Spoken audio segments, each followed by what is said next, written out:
Many people today imagine that Africa was always colonized, or was always the underdog, was always bad news. And that is not the case. The kingdoms of Ghana, of Mali, of Songhai, of Kanem, Borno, were as spectacular as anything that Europe had to show at that time. The question then is, what happened to Africa? If you take, for instance, Benin, the kingdom of Benin in Nigeria, when it was visited in the 16th century by Dutch travelers and traders, we have the words they wrote at the time. They compared Benin, the city of Benin, very favorably with Amsterdam. At that point, there was no question about the European being the boss in Africa. But when you move then to the 19th century, the situation has changed. That Benin that was described in very favorable terms in the 16th century was now called the City of Blood in the 19th century by the British, just before they overran it. And what happened to Africa was simply the devastation of the slave trade. That was what caused the weakening, the devastation of Africa. So that by the end of the 19th century, when Europe decided to take Africa over, it was easy. The consequences of the colonization of Africa go on to this day. The colonization itself was made possible by the devastation of the slave trade which had happened before it. Why did they allow themselves to be taken? I think if one answer has to be given, it is the gun. The position of the gun. I think that is what made it possible. You will find all kinds of fancy statements about the Africans selling themselves. In fact, one professor of history at Stanford was saying not so long ago on television, the Europeans did not, they were at the coast, they didn't go inland. The Africans brought their brothers down to the coast. And I want to ask him, what were the Europeans doing in the coast of Africa, thousands of miles from their home? They weren't simply there for the tan, to be tanned by the sun. They came down there with the gun. Once the country had been shattered and destroyed, then anarchy and disorder reigned. And at some point it became a question of, I sell you or you sell me. If I don't capture you and sell, you capture me and sell, see? And that's the point at which it suits European historians to argue that it was the Africans who brought their brothers down to the coast. But if you go to the beginning, you'll find that the need, the requirement, the quest came from Europe.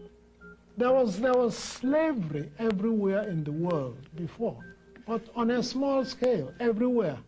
People went to war and captured their enemies and used them for all kinds of domestic purposes. But nothing even approaching the transatlantic slave trade has ever happened in the history of the world before. And one can't, and it is so horrendous that it doesn't surprise me that people want to disclaim responsibility, to put it on somebody else, to put it on the victim. If you do something like that, you don't want to accept that you did it. And that's really where we are.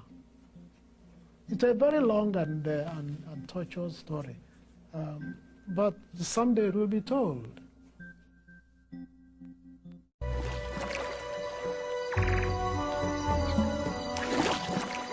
Africa, the dark continent of the early explorers, became the stage for the final act in the story of Queen Victoria's empire.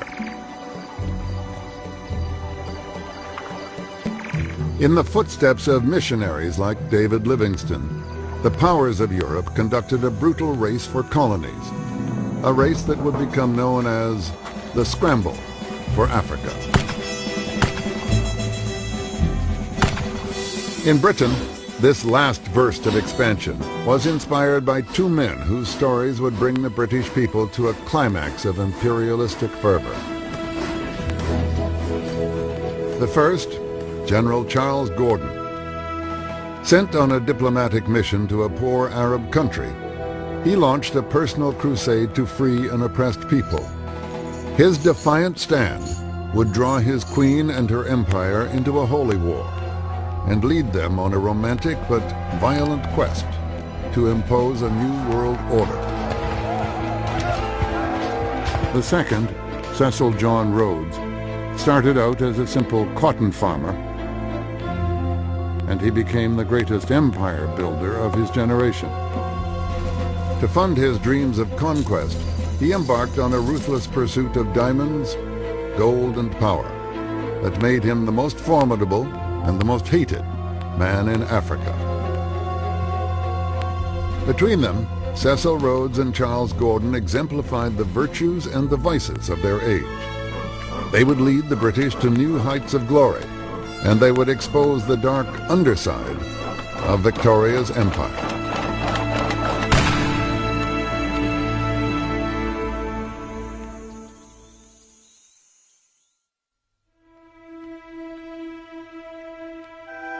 At the age of 60, Queen Victoria still wore the black satin and lace she had donned in mourning for her beloved husband, Prince Albert, who had died 20 years before. To her 350 million subjects across the world, she was the godlike symbol of British power and prestige. But in the winter of 1884, her empire faced a serious threat from one of the poorest and most obscure regions on earth, the Sudan.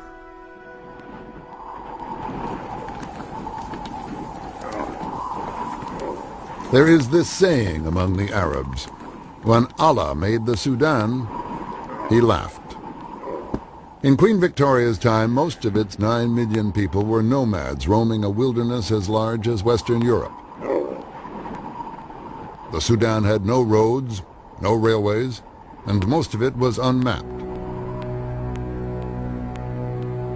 Out of this wilderness came a prophet, an Islamic preacher who became known to the Arabs and then to the world as the Mahdi, the expected one. The Mahdi inspired the warlike tribes of the Sudan to rise up against their corrupt rulers. His armies swept through the country like the Simoom itself, the notorious wind of the desert. Many in England soon feared that a jihad, or holy war, would sweep northward into Egypt and threaten the lifeline of the British Empire, the Suez Canal. 3/4 of the ships using the canal were British, and it formed a vital link to Victoria's richest possessions in India and the East. For this reason, British troops were stationed in Egypt to protect it. Now the Queen urged her Prime Minister, Gladstone, to use those troops against the Mahdi. The Queen feels very strongly about the Sudan and Egypt, and she must say she thinks a blow must be struck. These are wild Arabs, and they would not stand against regular troops at all. We must make a demonstration of strength. Gladstone did his level best to treat the Queen with courtesy, but he did not place great value on her judgment. Quite worthless. William Ewart Gladstone. He was one of the greatest statesmen of the Victorian age, a man of immense moral and physical strength. In his 70s, he relaxed by chopping down trees on his country estate.